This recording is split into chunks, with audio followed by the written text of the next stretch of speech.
not have wanted Erika to, it would not have been my advice for Erika in a stage of grieving to go from being the widow to being the CEO and the chairman of the company. If I was running the company, I would have said, let's put in place an interim CEO, right? Someone below Justin Strife, I think, was the COO.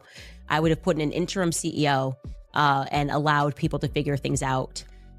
Because it is a true statement that there's two things happening here. There's a widow, and then there is the chairman and the CEO. And that person, no matter what, is going to have to catch heat for any decisions the business is making. That's just the reality of the way the world works. When you're a CEO and you're a boss, if a mistake is made, doesn't matter whether you did it, whether you said it, whether you tweeted it, it's going to come down on you. And she has assumed that role, okay? So criticisms pertaining to anything at Turning Point USA that are being directed at Erika are fair. Obviously, they are fair if they are directed about Turning Point USA and their actions. The second thing that I would say, and again, this is as unsolicited advice, so she's free to throw. It was a bright, sun-washed day that should have been remembered for speeches, for strategy, for the steady drumbeat of a movement on the march. For the attendees of the Turning Point USA conference, it began with the familiar sight of Charlie Kirk at the podium, his voice a steady and commanding force, weaving a narrative of American revival. The footage from the morning sessions shows nothing but the normalcy of energized crowds and focused intent. There were no omens, no dark premonitions, only the predictable script of a gathering dedicated to shaping the future. Then, in a single, shattering moment, the script was torn to pieces. The sound was wrong first, a sharp, percussive crack that did not belong, cutting through the cadence of a sentence. What followed was not immediate understanding, but a wave of primal confusion. The video feeds, later scrutinized frame by millions, become a jumble of chaotic motion. The steady shot of the stage dissolves into a nauseating swirl as cameras are jostled. The audio descends into a terrifying symphony of screams, scattered shouts, and the frantic scuffling of hundreds of feet. The visual story goes dark, but the auditory one paints a picture of pure, unadulterated panic. It was the kind of chaos that typically leaves a vacuum, a space filled in the following hours with tears, shock, and a collective struggle to comprehend the incomprehensible.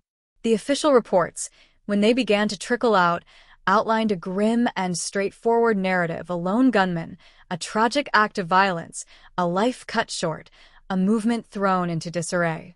The world prepared for the human story that always follows such events: the raw, public grief of a family, the stunned silence of colleagues, the slow and painful process of picking up the pieces.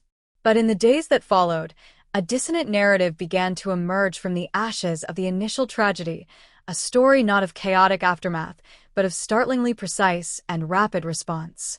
This new narrative did not center on the death of Charlie Kirk, but on the poised and deliberate woman who stepped into the spotlight he had vacated, and on the powerful machinery of the organization that seemed to shift into a preordained gear with a speed that bypassed grief altogether. This is an account of those subsequent days, an investigation into the unsettling calm that followed the storm, the timeline that refuses to align neatly, and the chorus of questions that grows louder with each passing day of official silence. The first signal that the aftermath of the Tfusa tragedy would deviate from the expected script arrived approximately 48 hours after the incident. The public, conditioned by years of similar heartbreaks, awaited the sight of a grieving widow. They expected the visual language of loss, the trembling hands, the voice broken by sobs, the hollow-eyed look of someone whose world has been irrevocably broken. What they saw instead was Erika Kirk. She appeared before a forest of microphones, flanked by somber-faced aides. Dressed in a stark, impeccably tailored black suit, she stood not as a figure bowed by sorrow, but as a pillar of resolve. Her posture was ramrod straight, her hands steady on the podium. Her voice, while lowered in a register of somberness, was clear, measured, and disturbingly controlled. She acknowledged the tragedy. She spoke of her personal loss, but these acknowledgments felt like a mandatory prelude to the true purpose of her appearance. Her words quickly, and with unmistakable determination, pivoted from the personal to the institutional.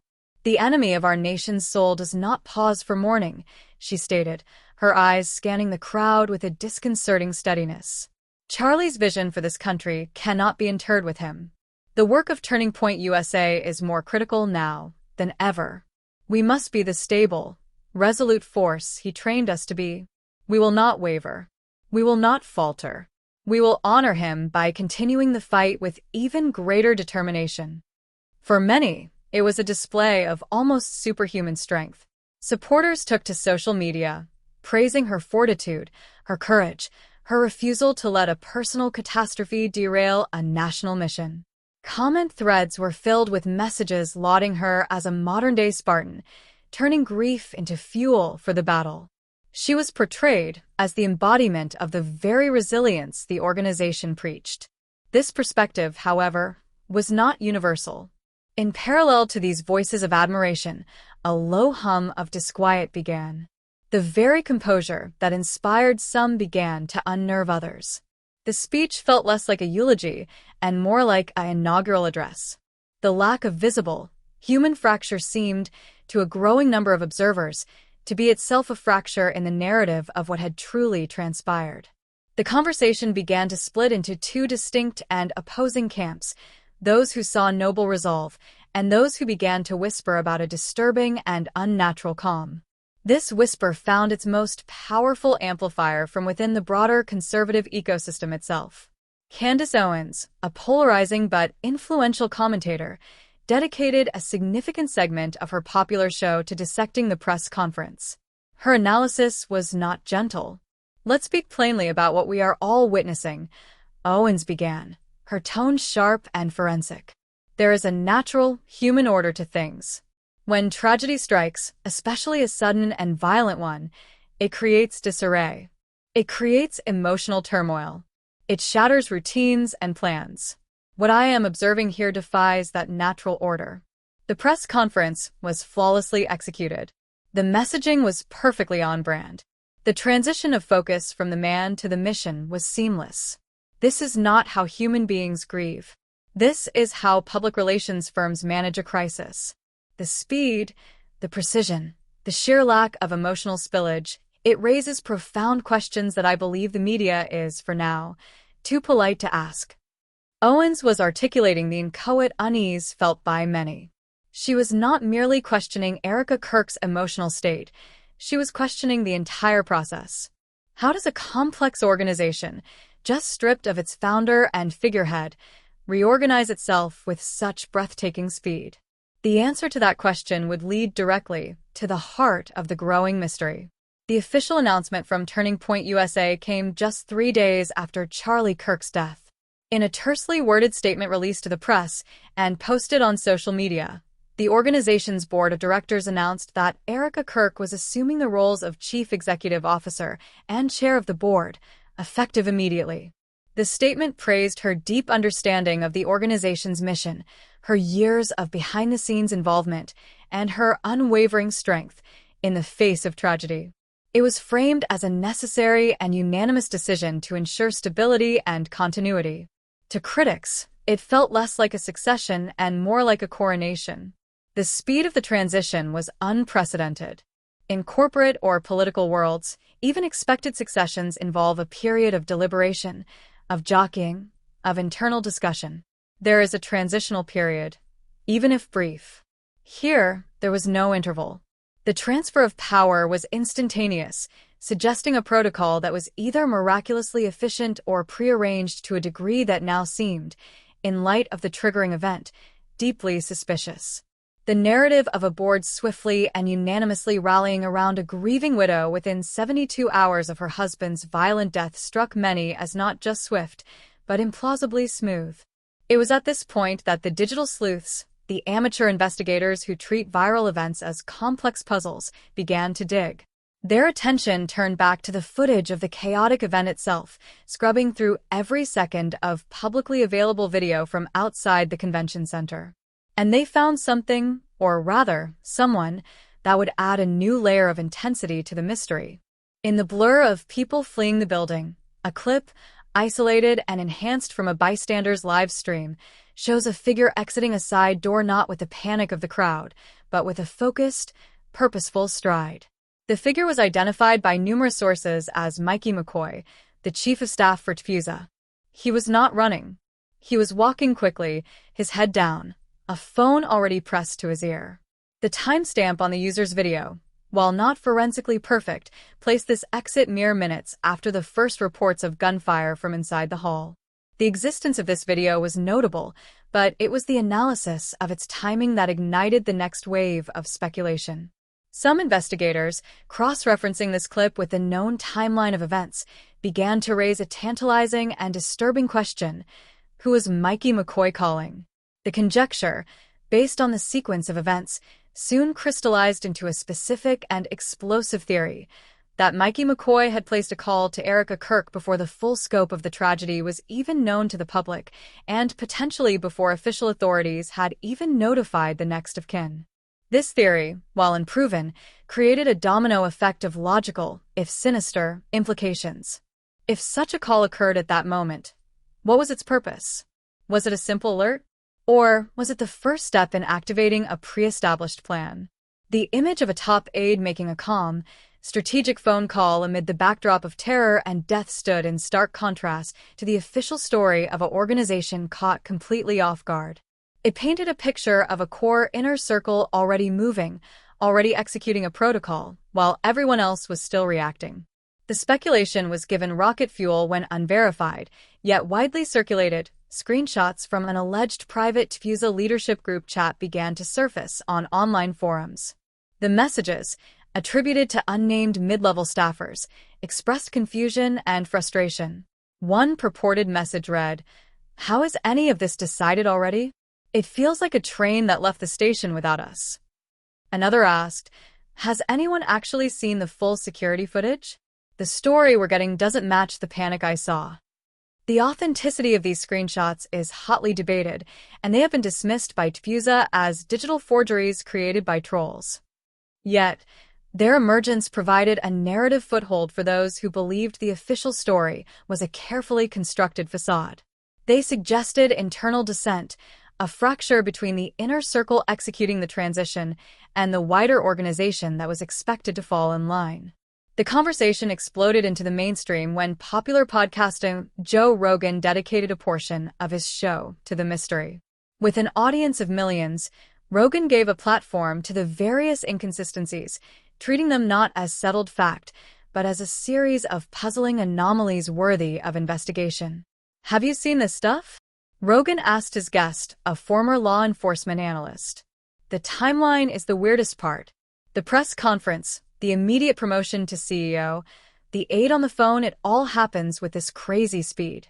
And then the footage they release, it's like 2 seconds long. What is on the rest of the tape?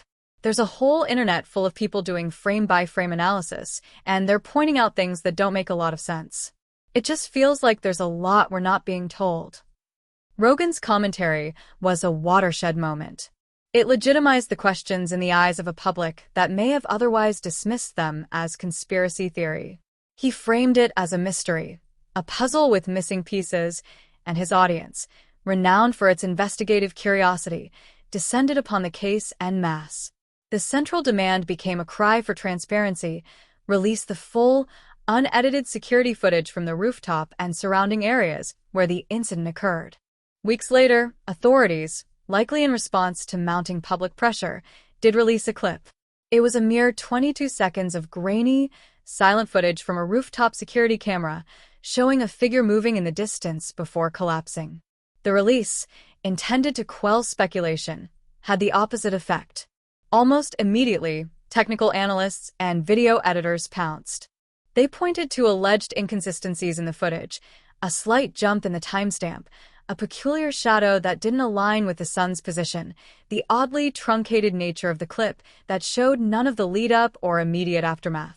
The phrase "rooftop video edited" began trending, with countless videos posted online featuring side-by-side comparisons and technical breakdowns arguing that the public had not been shown the complete picture. The official explanation was that the clip was shortened to protect the dignity of the victim and to avoid releasing evidentiary material that could compromise the investigation. But for a public now deep in the thrall of the mystery, this was seen as an evasion. The demand for the full tape grew only louder, morphing into a symbol of the entire affair, a belief that the truth was being deliberately withheld.